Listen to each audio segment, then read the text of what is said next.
Brew, you were worried about the Cowboys bringing their F game. F game. Dak graduated with honors instead. So it seems like you were wrong about this one. What do you have to say? Would you like to apologize to anyone? Anyone has a clever rhyme?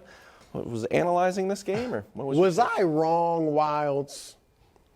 Or ingenious?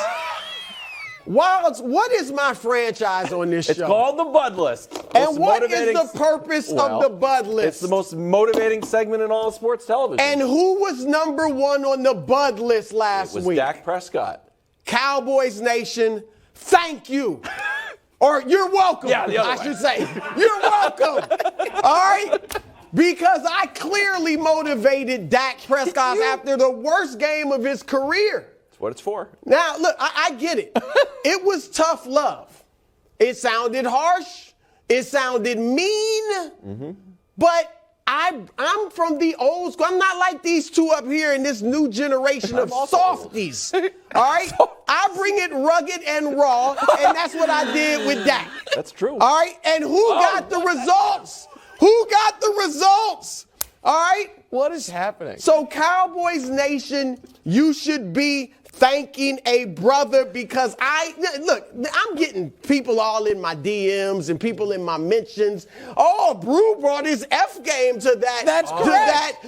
Prediction. Analysis. That's what this is. Yeah. Simple ones. I am playing chess. All right? I'm playing Ben Wish. You still at the spades table with the teenagers. All right? It was all by design to bring out the best in Dak Prescott because that is what the Bud List is about. All right, so that's what this was. So the whole thing was a long con. And look, and I said at that last week, I wasn't sure about that. I didn't know how powerful the Bud List was. Well, we know. Even I didn't know. So look, it is all you players out there, because we keeping the Bud List going. But the actual it is an honor and a privilege to be on the Bud List. Okay. Count it all joy next time I call you out, because that means redemption is near. Ask Dak Prescott. Okay. You know who I think should be on this week's Bud List? Chris Broussard. No. How? You said that before. It's not in the bylaws. Listen, now to be fair, I also picked the Bucs. But I said before I knew that the Vikings were going to get upset that I thought the winner of this game, either one, would go to Philly and win that game. Now they have to go to San Francisco. It's a bit of a different story. But you criminally underrated the Cowboys all year. This was a team that in a 15-game stretch went 12-3, with the 3 losses being to Philly without their quarterback, in overtime against one of the most talented quarterbacks ever, and in overtime against Aaron Rodgers. So the idea that this team... And Washington. I said a 15-game stretch. No, week 1 and week 18. I understand that. But my point is they had a large sample of really good football. Over the course of the year, they were plus 125 in the point differential. I think you can make a strong argument that over the course of the season, there were only 4 teams that were clearly better than them, and one of them they beat. But Kansas City, Buffalo, Cincinnati, and San Francisco. And Philly, over the bulk of the season, was better, but then Philly got banged up at the end. And so I think there was some underrating of the Cowboys, but Wilds, I think now this morning or afternoon, there's a little overrating of Dak Prescott. Oh, my goodness. And he was phenomenal, Nick. Okay, so listen. He played almost a perfect football game. He was great. But the barrier to entry of being a great quarterback is playing in this round that's coming up and playing well. And we have seen Baker Mayfield have great wild cards. No, hold on. We had trumpets for somebody yesterday. Wait, let it go. We had a snare drum for somebody. I understand that because it was his first time in the playoffs, and it's what he did. We have seen Kirk Cousins win in this round. We have seen Dak previously win in this round. We just saw Daniel Jones and Brock Purdy win in this round. We saw Baker Mayfield. Those are all just guys that are currently in the NFC. We've seen Ryan Tannehill win past this round. So, in my opinion, and I don't think it's unfair, Wilds, but your tweet last night about how everyone needs to, keep the same energy with the Dak. I didn't say that. It was a remix. Yeah, okay, sure. I think this was, and I don't think it's unfair, to say yesterday's game, there was a lot at stake for Dak in a negative, but in a positive, there was not that much to gain. That was a game they needed to win because they were the 12-win team. Because, for all those reasons. And now this morning, this afternoon, there seems to be a lot of, who owes Dak Prescott an apology? If you were saying Dak Prescott's trash, Dak Prescott's a bad quarterback, then yeah, you owe an apology. But you're doing what most of us were doing, which was he needed to play better. To me, one great playoff game in the wild card round does not all of a sudden change how I view Dak Prescott as a quarterback. Nothing should have changed because Dak Prescott has completed a resume this year that it's on the tip of my tongue. One team was scoring and the other was boring. And what he did in the regular season, he did last night. Can you show the graphic? Weeks 7 through 18. Dak was averaging 32.5 points. Last night, 31. Everyone is shocked like this is some new thing. And I know you're like, well, the interceptions. The interceptions never mattered. The interceptions were when you go to the Virgin Islands and it rains for 20 minutes. Like, but if you look at it, it rains every day here. Yeah, for 20 minutes, still have a great day. He was 5-2 when he was throwing interceptions. He had a clean game yesterday, played perfectly, and had 5 touchdowns. Now, granted, here's a good take here. If Dak Prescott went out and threw, 4 interceptions in the first half, and then had to dig himself out of a hole to survive, maybe then we would be out here. I actually think people would be, if Dak Prescott yesterday found himself down 4 scores to Tom Brady and came back, I do think in some ways people would be more impressed by that. Okay, but everybody's incredibly impressed with what he did last night. 100%. And listen, and Wilds, by the way, it should be noted, his analysis of this game, while, on the surface facile, was exactly correct. Scoring board. It was one team had trouble scoring all year. The other team for the last 2 seasons been one of the highest scoring teams in football. You were right about that. But to me, did this change anyone at this table's opinion of Dak? Is anyone I do agree with you. Now, the next round is what he needs to win. If he goes out and plays half as well and wins against San Francisco and gets to a conference championship game, then 100% that changes your opinion. Can I just say this? Yeah. He's the number 1 scoring quarterback since he came back. And nobody seems to care. Because you talk about Josh Allen, you talk about Mahomes. He should raise his hands like, by the way, I scored the most points. But that's even when you're defending him, and I know we have to move on. Do you think that is a reflection of him as a player individually? I don't know. Elon Musk has got the most money. I'd be like, all right, you got the most money. Yeah. Do I think you're a great businessman? Like, I don't know. You got the most money. Yeah. Okay. So I think that stat is a little misleading. But that's fine. It's just points. That's fine. Yeah, I got it. But you're a points guy. I like points and winning. Maybe I'm a caveman. I did feel like it was over. When they got up 2 touchdowns, it felt like it was over. Because I knew how hard it was for Tampa Bay to score. I was like, I don't think they can score enough points now. I told you that all last night.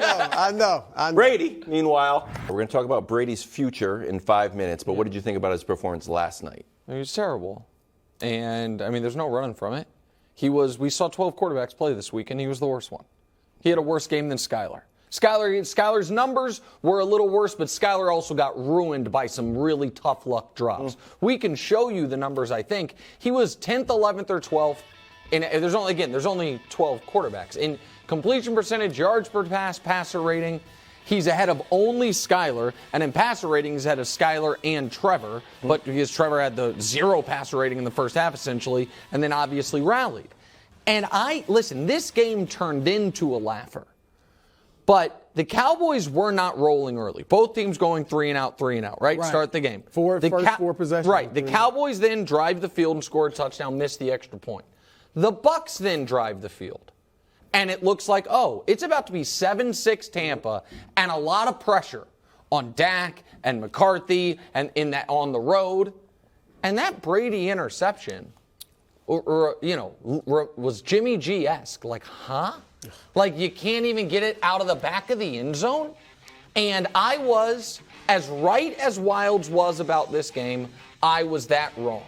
Because this is the exact play that I said, Brew, he won't do this in the playoffs. In the playoffs, he's going to stand in the pocket. Red zone pick as a in buck. Tampa Bay. But forget even where it is on the field. My point is, watch Brady. I said all regular season he's been doing that thing, throw it away and turn. In the playoffs, he's going to stand in, take a hit to the face, or take a hit, and deliver the ball. And he couldn't. And so you can be the greatest ever and still have it be massively on you that your team just got annihilated. And I put that flipped this game. That stopped this game from being able to be competitive. And I know at the very, very end, he had Mike Evans drop a pass when they're down 17. Didn't matter. Game was over. A lot of this is on Brady. A lot of it. Well, I'm going to say something that I usually reserve for the Cowboys.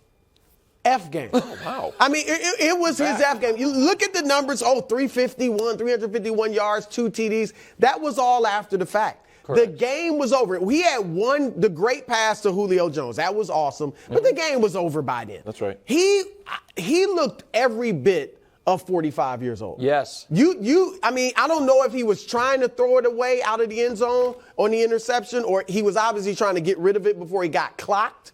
But it looked, if you're right, then the arm just wasn't there. It looked that way all night. He was throwing the ball 2 and 3 yards in front of receivers what about at the all end of the night half, long. when they could have made it guys. 18-3? When they have 8 seconds left and they're just trying to get the Cowboys inexplicably give them the quick out, and he and Evans aren't on the same page and he dirts it. They could have had a 55-yard field goal thereabouts at the gun to make 18-3. Yeah, the other team can't hit kicks. It was the whole thing. It was terrible. And go ahead. I'm sorry. No, my question for you is, he threw the ball 66 times, and we knew that they couldn't run the ball all year. They had 12 runs, and I know you'd be like, well, they were behind. It's like, regardless. Sure. You can overdo it. At Thanksgiving, you can't eat 3 turkeys. Yeah. Do you think that is, he still has the arm strength, it looks like? You don't think? No, so? Listen, we'll do it in the next segment. But I think Brady's, I don't think he's retiring, but I think he's done.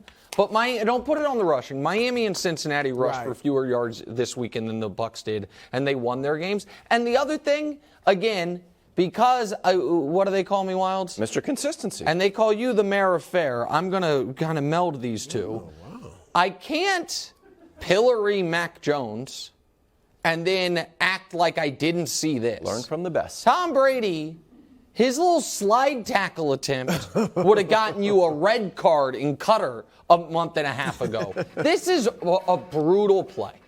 And this is, again, he has a 20-plus year history, and so one play, of course, does not define you. But I don't like that. No. And to me, it would be hypocritical if I just ignored it because of who he's been throughout his career, rather than acknowledging that's a dirty play. And that's it's a dirty dangerous. play. You could easily hurt somebody doing that. 100%. Yeah, fell down. Just fell down? Well, yeah. It's a terrible move. Yeah, it's a good slide. He is giving himself up so he didn't get blocked. To be the GOAT, he's about the most unathletic guy to play football. I mean, it's unbelievable. Oh, we'll have Schlereth out here in a little while, too. Stink used to be able to 360 dunk. Brew, what are you doing with the kicking situation in Dallas? If they want to keep Brett Maher, and obviously Jerry Jones is running things, so I'm going to assume they do that. I got to be honest. I still bring in like a backup kicker, and I think have him on the active roster. Yes, well, it's that important. And here's the deal: if Maher misses like an extra point or an easily makeable field goal, I am putting the backup in. If you want to keep him, because we don't know mentally where he's at, and if he's not tough enough mentally, if he's not tough enough mentally to handle having a backup there, then he's not going to overcome this anyway. I think that's a half measure. I think you either got to stick with him or you got to cut him. It is noteworthy. So if you stick with him and he misses the first extra point, then I'm going for 2 the rest of the game, and I hope I win. What if you got field goals? By the way, we don't know if this is a field goals problem. This seemed to be the yips. I don't know that it would have hurt him on field goals. Honest to God. What I do know is, prior to the Washington game, Brett Maher had kicked 138 extra points in his career. He had made 133. So prior to the Washington game, he had missed 5 in his career. Playoffs and regular season. He then missed 5 in a row. With that Washington game and then 4 in a row here before he finally made one. That has to be mental. The only part of it, and I would keep it. The backup kicker life is rough, man. The Chiefs lost that stupid Colts game you guys wouldn't stop talking about for 2 months because of a backup kicker. There are not enough quality kickers out there. To kick an extra point? No, the backup kicker life. But the thing is, you bring in the backup, he also has to kick your field goals. And Brett Maher is a good field goal kicker, and he's a particularly good long-distance field goal kicker. Look, I'm not cutting You're him. going to need every single point against San Francisco. Yeah. I can't fool around. If he's got the yips and I don't find out until we're 10 minutes into the game, I got to go with a backup. I'm sorry. Okay. I like it. That's tough. That's why, you know what? Tough love. Okay. Tough love. Tough love. Y'all know y'all generation. Soft. You guys are the same age. Why don't you just look Thanks for watching. Subscribe here to get more from the show and to check out clips from other shows on FS1.